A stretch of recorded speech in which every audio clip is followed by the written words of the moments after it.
Hi, everybody. Welcome to our introductory lecture on the culture wars.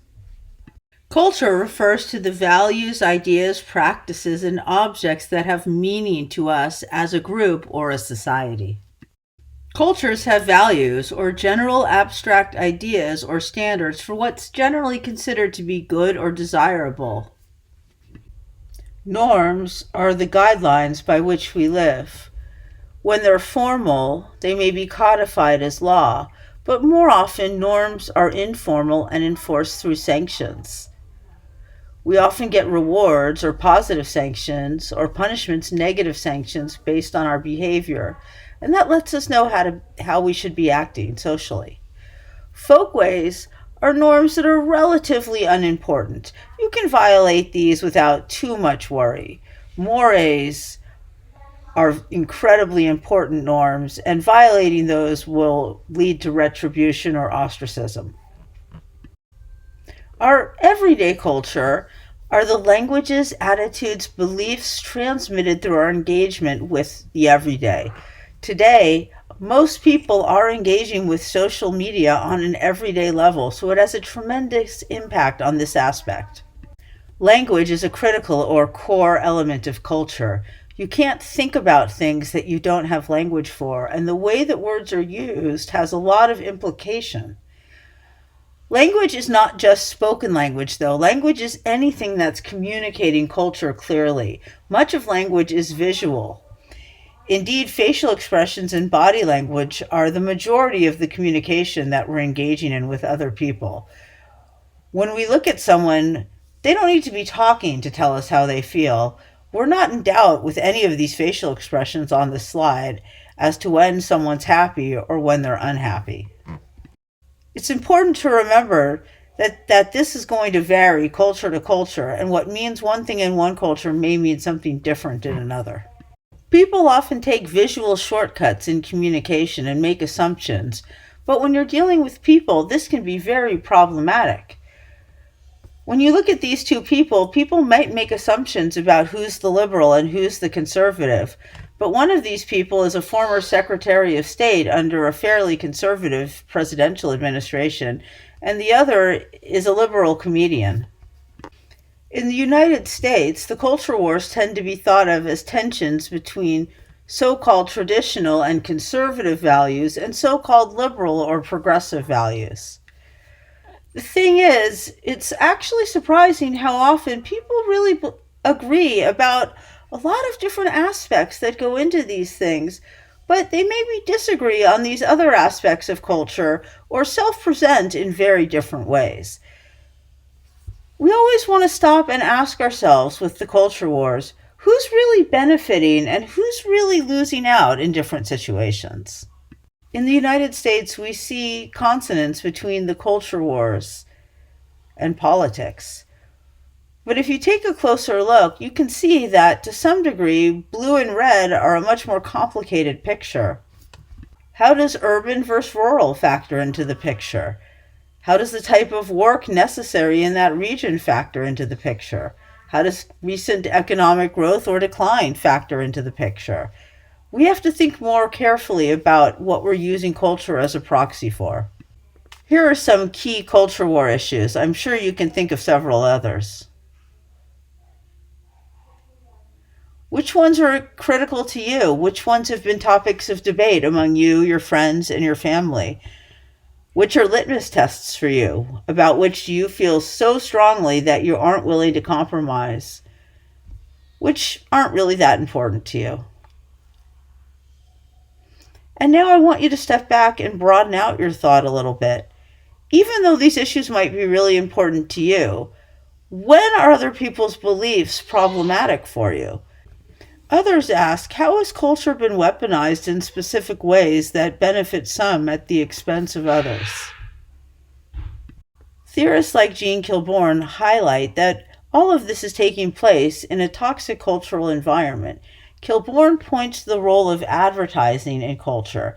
In what ways is advertising underlying these discussions? In what ways is corporate culture shaping our debates? In what ways are the culture wars good media?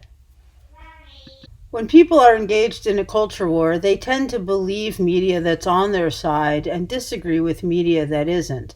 The problem is that sometimes this can lead to misrepresentations. One key example has been the insistence that some of the mass shootings that have happened in this country are actually conspiracies.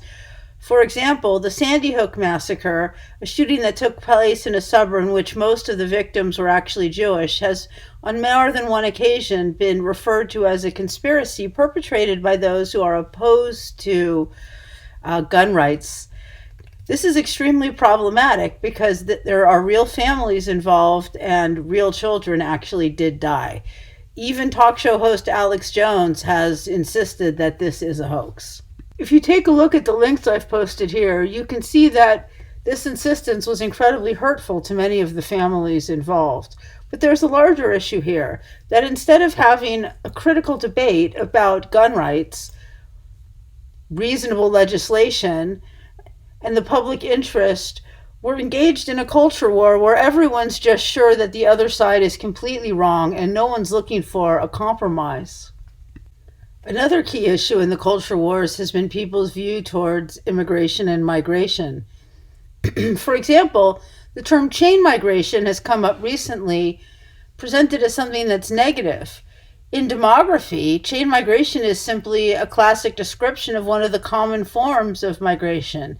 The idea that when someone goes somewhere and is successful, they're better able to give their family members a foothold. It's generally presented as one of the more successful ways that people go from one place to another, not a problem. Whether you're using the terms undocumented or illegal, similarly, you see people arguing about the legal status of workers without stepping back and looking at this broader question of the availability of work, types of work, and the treatment of workers in our culture. It's a lot easier to argue about whether some workers should or shouldn't be allowed here than to step back and ask that larger question of working conditions and why it's so difficult to fill some jobs in our country. My point is that culture wars are a critical piece of agenda setting and framing. They tell us what to think about and how to think about it, and that prevents us from framing issues in different ways or asking bigger, more important questions. Conservative talk show host and recent DUI arrestee Alex Jones comments that he can tell the difference between when someone's telling the truth and when they're acting because of his experience watching soap operas. And though this is a particularly egregious or ridiculous example, many people think because they know a little bit about something that they're experts on lots of different things. And that's the problem with social media. Living in our world of confirmation bias, we get lots of information that sounds accurate but may not be. And one thing that struck me about our current situation with COVID-19 is just how much inaccurate information I'm seeing and hearing, where if you stop and think about it for a moment, it's clearly ridiculous, yet in our panic states, it might sound sensible. Certainly, some of the dangers of populism on social media is it gives a wide audience to what are often ludicrous, dangerous, or verifiably false claims. In addition, it's a great recruitment platform for anybody who wants to recruit anyone for anything, regardless of the veracity or importance of that thing. And alternate facts are really rampant and seemingly supported by evidence. At the same time, there's lots of benefits from social media as well. On the other side of this, there's a lot of benefits to this space too. Other individuals and those left out are able to find each other and mobilize in private groups. Sometimes subversion is warranted, and what we're being told by authorities may be problematic. Indeed, during this recent outbreak, the information I was getting from friends who are medical professionals was certainly more accurate than the information I was originally getting from our federal government. And the rapid dissemination of information is a really important feature as well.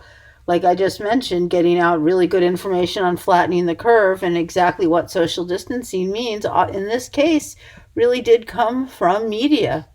Take a moment to look at all the different ways information about the COVID-19 crisis is playing out within the culture wars. How are liberals versus conservatives supposedly seeing this crisis? What are the different narratives in different forms of media, and how is that impacting how people are understanding the crisis? How's it affecting what you're thinking and how you're feeling about what's going on? Now, let's ask that bigger question. Who benefits from this particular situation being central as a culture war issue? In what ways do our current culture wars reflect corporatization? In what ways might culture wars be a manipulation and tied to mediatization?